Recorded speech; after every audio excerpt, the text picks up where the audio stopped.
I hear this a lot when I first start working with clients. I can't meditate. And I totally get that because when I first started meditating, this was my thought process. I suck at this. Everybody else is better than me.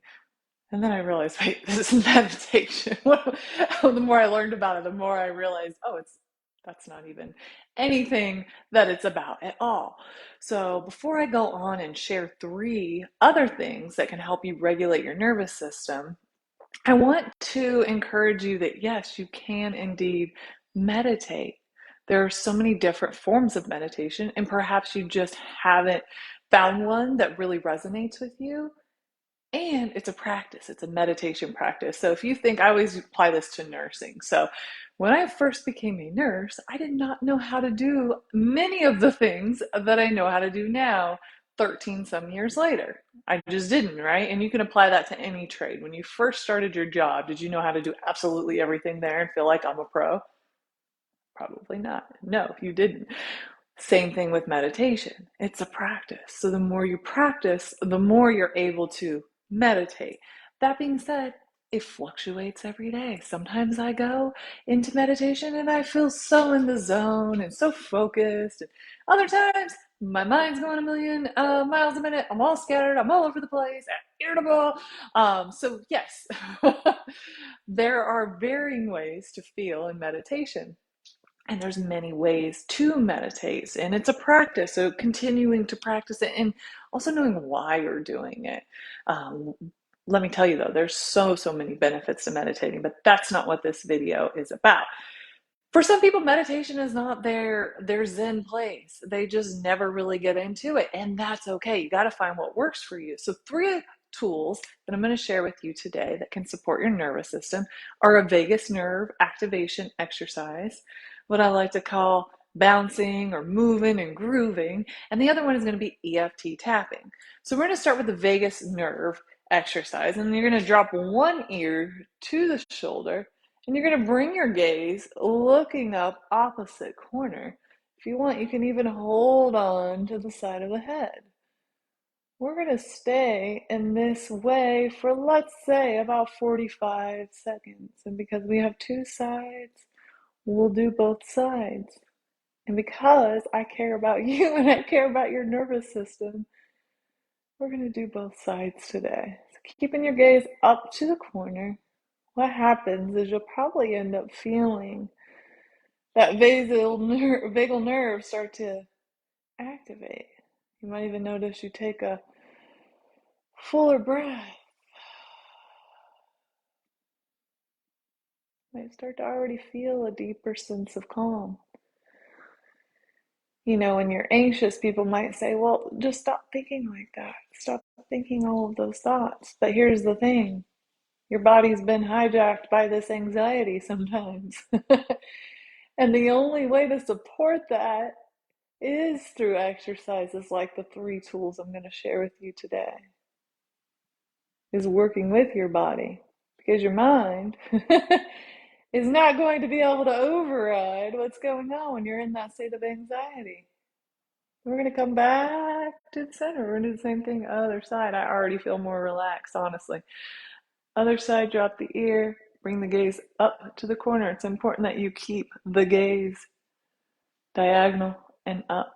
You can hold the head or not hold the head.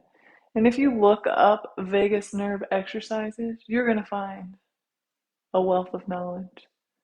You're going to find a lot of information. So say you're feeling scattered, you're feeling overwhelmed, or you're not, right? You're an adult in America or another country, anywhere. You're an adult in this world. You have stressors. You're a child in this world. You have stressors. You don't even need to be an adult. But you do get to prioritize your well-being and your health. And one of those ways that we can do that is making sure that we're having a healthy nervous system. We're getting plenty of rest. So you kind of like took a bigger breath there, and then back to center. All right, so next thing, I'm gonna give you some different options. You can just do this kind of like bouncing back and forth movement. Babies do this a lot. Kids do this a lot. All right, I like to shake it out. That's my thing. I always say shake out what's not working for you, what you don't want, what you want to let go of. And you're activating, you're shaking, you're bringing in, you're bouncing, you're activating the energy that you're calling into your life. You can really get into this if you've ever done any form of ecstatic dance or seen that really just go into the zone. But we, a lot of times now that we are adults, we might not want to do something like this because we think, oh, it looks kind of weird. What will other people think? But it has a really calming effect. So you can shake your whole body. You can bounce your whole body. Let it go, let it go, let it go, right? Shake it, shake it, shake it, shake it, shake it. Or maybe you do that little rocking back and forth, right? That self-soothing. Another way to calm your nervous system. And the last tool I'm going to share with you today is EFT tapping. I absolutely love EFT so much. So you can do this without adding in any words, or you can do this by adding in any words. So what we're doing with this is I'm still moving because it's grooving, because it feels good. We are working on different meridians throughout the body. So you think about like Chinese acupressure points, right? We're thinking about ancient wisdom, but we're combining it with modern day psychology, because that's when we do start to bring in different thought processes. So say you can do this over something you're stressed about, or you can do this to generate more of something that you want. I give this example, like say you're not feeling grateful in life at all. You're like, but I want to feel grateful, right? My life is pretty good. I hear that a lot. My life is good. I shouldn't feel like this. Um, so this can be a tool to help activate gratitude, activate joy. You can do tapping for anything: cravings, pain, depression, anxiety, focus. Um, so today I'm just going to take you through the points, and you're probably going to notice. So as we tap on these acupressure points, what we do is we sync the mind and the body and the emotions, right? And when we tap, we're lowering cortisol. There's been a lot of research done on EFT and tapping. It lowers cortisol, which is a stress hormone. So as you tap, whether you're saying anything or not, more than likely, you're going to already notice, wow, I feel calmer. I feel more at ease. So we're going to start. I'm going to take you through the points, and then we'll go from there. So tapping, I like to use 2 or 3 fingers tapping on this is called the karate chop point. And I like to always incorporate the breath. The breath is also an amazing tool. So free, so easy. We do it all day. We do it all night. When we add an intention to breath, it can change our life. So true, so true. So we can start here with tapping on that karate chop point. And depending on which instructor you follow, there's meridians throughout our entire body, so we can tap all over. But I'm going to just take you through this one that I practiced a lot. Then we're going to type on the eyebrow point. Gentle tap. You might already start to be feeling calmer. You might feel that cortisol lowering already. Coming to the side of the eye, that little groove there. Nice and easy taps. Then we're going to tap on that cheekbone there. I have clients by this point already saying, oh, I already feel better. Whereas before they were rating their stress or their anger at a 9. Maybe they're already down to an 8 or a 7. The full right here. Tap, tap, tap. I know it looks weird, but it works. And there's science to prove it. Under the lip now. Chin area, that little groove there. Tap, tap, tap. And we're going to go to those collarbone points. I like to tap on both of them. I feel like it also connects me to my heart. During tapping on that collarbone point, really think about breathing in and out through the heart space, as though the breath is traveling in and out through your heart, right? When we're stressed, our heart closes up. So we're opening up our heart. Then we're going to tap on this little space under here. Tap, tap, tap. You can tap on either side of the body, or you can keep it on one side. Then we're going to tap in the middle of the head here. Tap, tap, tap.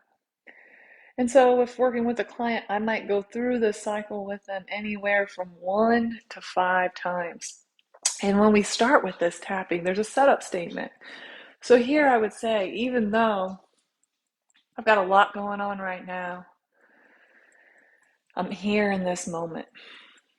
Even though I'm stressed out, I don't feel stressed out right now. I just went through those tapping points and did all those other things. And it's been a beautiful day. But let's just say, because there are days and times where I feel very stressed out, even though I feel stressed out, I'm safe now. And then we go back through. We go back through those points again.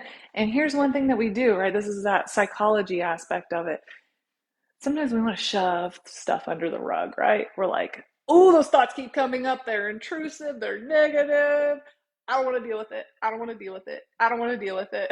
But let me tell you, it's going to show up. It's going to show up in another way. It's got a back door. It's going to show up in your mind somewhere else. It's going to show up in your dreams, or it's going to show up in your body is what's going to happen, right? Oh, I got a headache. Oh, I have no energy. Oh, my gut's a mess, right? So this is a great way to be with whatever those things are. And meanwhile, we're syncing the body, we're syncing the mind, the emotions, and we're lowering our cortisol so that we're actually able to deal with that. So you might go through like, ooh, this tension in my neck and my shoulders. I feel so pissed off. You keep going through and you address whatever feelings are coming up, whatever beliefs, whatever you feel in your body, or you just think about the event.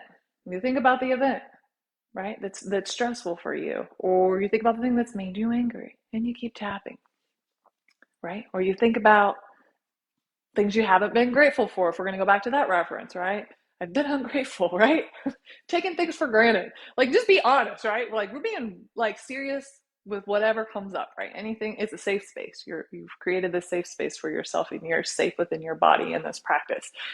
And then once you start feeling like, oof, okay, I'm feeling a little more calm. I'm not actually feeling so reactive to this thing that I first started feeling stressed about.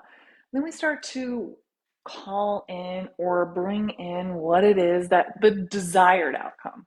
Okay. So I start to feel my breath calming down, starting to feel a deeper sense of ease. I can see that there's multiple ways to look at this situation. You know what? I know there's a lesson for me to learn. I'm grateful that I'm open to receive the messages here. I'm grateful that I'm open to receive the blessings. I'm grateful that I'm able to create this safety in my body and so forth. So I could go on and on and on, as you can probably see here, about EFT tapping. But if you took anything away from this today, I want to encourage you that yes, you can meditate. Anyone can do it. It's a practice. The more you do it, the more your nervous system, the more your mind, your neural pathways in your mind get used to it, right? You get more settled. You get more into the practice of meditating. And yes, at times an after effect of meditating is that peace and calm, but that's not the only goal of meditation, right? There's times when you come to the mat, or come to wherever your cushion or your chair, wherever you are, and your mind's scattered. And keep in mind, like I said in the beginning, there's so many forms of meditation. There's guided meditation, silent meditation, music meditation, candlelight meditation, walking meditation, and the list goes on and on and on. That being said, like I said, it's not for everybody. It's not their cup of tea. Maybe it's breath work for you. Maybe those vagal nerve exercises, they're what really helps keep you regulated, keep your nervous system feeling calm, at peace, in flow. Maybe it's that bouncing, that moving and embodiment practice, right? Getting into it, just letting everything go. Or perhaps EFT tapping is another tool that you can add to your tool belt. Here's the thing, we want to be proactive. Yes, we can use these tools. I've had clients tell me I was able to avoid a panic attack by practicing these tools. Awesome. Here's the thing. We've been practicing these tools together leading up to this, and they've been practicing using these tools on their own as well. And they work, right? And we want to build in the practice even when we feel good. So sometimes that's hard, right? We feel good. We're like, yeah, I feel good. I don't need any of that stuff. But let me tell you, we do. And if you take anything else away from this video, I really want to emphasize the power of rest.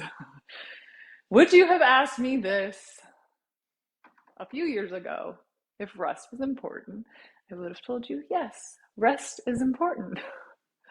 I sure would have told you that.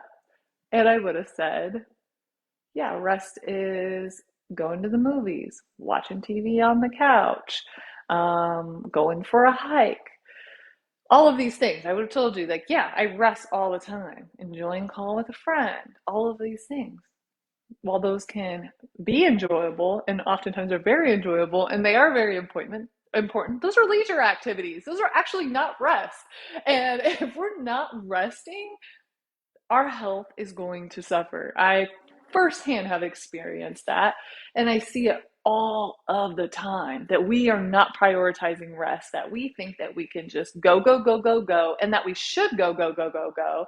And there's so much to support that idea, yet we're getting sicker, we're getting burnt out, all these health effects. And rest is one thing that can really have overall so many healing benefits. So rest might include sitting and watching the birds and the squirrels. It may include meditating. It may include breathing. It may include slowly sipping your cup of coffee or tea and sitting still. It may include yoga nidra or a body scan, a mindfulness body scan. It could include closing your eyes down for 5 minutes in the afternoon, but starting to tune into, oh my God, I can't focus. Oh my gosh, I'm irritable. Oh, I wish I could just take a rest. Oh, I can't stop. I gotta go, go, go. And start noticing your body might be saying, hey, just take a pause, just take a rest. And listen, right? You're gonna receive so much benefit from that rest. All right, y'all. Have a great day. I'll talk to you soon. Bye.